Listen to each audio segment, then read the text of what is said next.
నిజామాబాద్లో మట్టి మహాగణపతి కొలువుదీరాడు. పోచమ్మ గల్లీలో రవితేజ యూత్ అసోసియేషన్ ఆధ్వర్యంలో 60 అడుగుల మట్టి వినాయకుడిని ప్రతిష్ఠించారు. బోళా శంకరుడి ఆకారంలో రూపుదిద్దుకున్న వినాయకుడిని చూసేందుకు భక్తులు తరలివస్తున్నారు.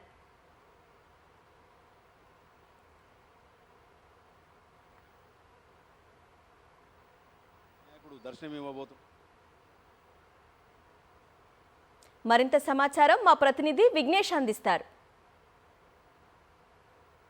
నిజామాబాద్లో రవితేజ యూత్ అసోసియేషన్ సభ్యులు ప్రతిసారి కూడా భారీ గణపతిని ఏర్పాటు చేస్తారు, మట్టి గణపతిని ప్రతిష్ఠిస్తారు. ఈసారి కూడా యథావిధిగా 60 అడుగుల మట్టి గణపతిని ప్రతిష్ఠిస్తున్నారు. మనం చూస్తున్నాం భోళా శంకరుని ఆకారంలో ఈసారి వినాయకుడు దర్శనం ఇవ్వబోతున్నాడు.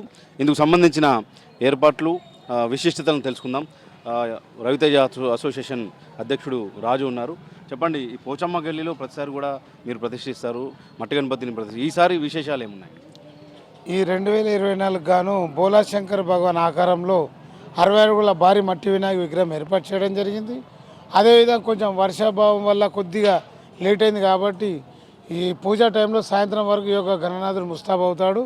అందరు కూడా నిజామాబాద్ ప్రజలు కాకుండా పక్కన ఉన్న మహారాష్ట్ర, ఆంధ్రప్రదేశ్ నుండి ఇక్కడ భక్తులు వచ్చి తండోపతండగాల స్వామివారి దర్శించుకుంటారు. కాబట్టి అందరు కూడా ఈ యొక్క గణనాథుడు దర్శించుకోవాలని కోరుతున్నాం. మట్టి గణపతి విశేషాలు ఏమున్నాయి? ఎకో ఫ్రెండ్లీ గణపతి ప్రతిష్ఠిస్తారు. ప్రతిసారి మీరు ఒక మంచి సందేశాన్ని ఇస్తారు. ఈసారి కూడా ఎట్లాంటి విశేషాలు? 2012 మా సిల్వర్ జూబ్లీ సందర్భంగా అప్పటి మా యూత్ సభ్యులందరం ఏకతాటిగా ఒక నిర్ణయం వచ్చి పర్యావరణాన్ని కాపాడాలనే ఉద్దేశంతో ఈ యొక్క మట్టి గణపతిని నెలకొల్పడం జరిగింది. ఈ యొక్క మట్టి గణపతి నెలకొల్పి అంచెలంచెలుగా ఎదుగుతూ 108 ఫీట్ల ఒక చరిత్ర ఉండే విధంగా ఈ యొక్క గణనాథుడు ఏర్పాటవుతుంది. కాబట్టి అందరి సహాయ సహకారాలతో ఈ యొక్క గణనాథుడు ఏర్పాటవుతుంది. దీంట్లో కట్టెలు అండ్ వెదురు బొంగులు, మట్టి మరియు కలకత్తా నుంచి తెప్పించిన గంగమట్టి యొక్క గణనాథుడిని తీర్చిదిద్దాం. 60 అడుగుల మట్టి గణపతి కేవలం 20 రోజుల్లోనే ఈ గణపతిని రూపొందించారు. కలకత్తా కళాకారులు తయారు చేశారు.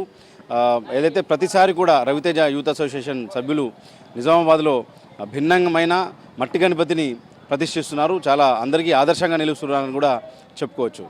కెమెరామెన్ సాయి కిరణ్తో విఘ్నేశ్వర్, సాక్షి న్యూస్, నిజామాబాద్.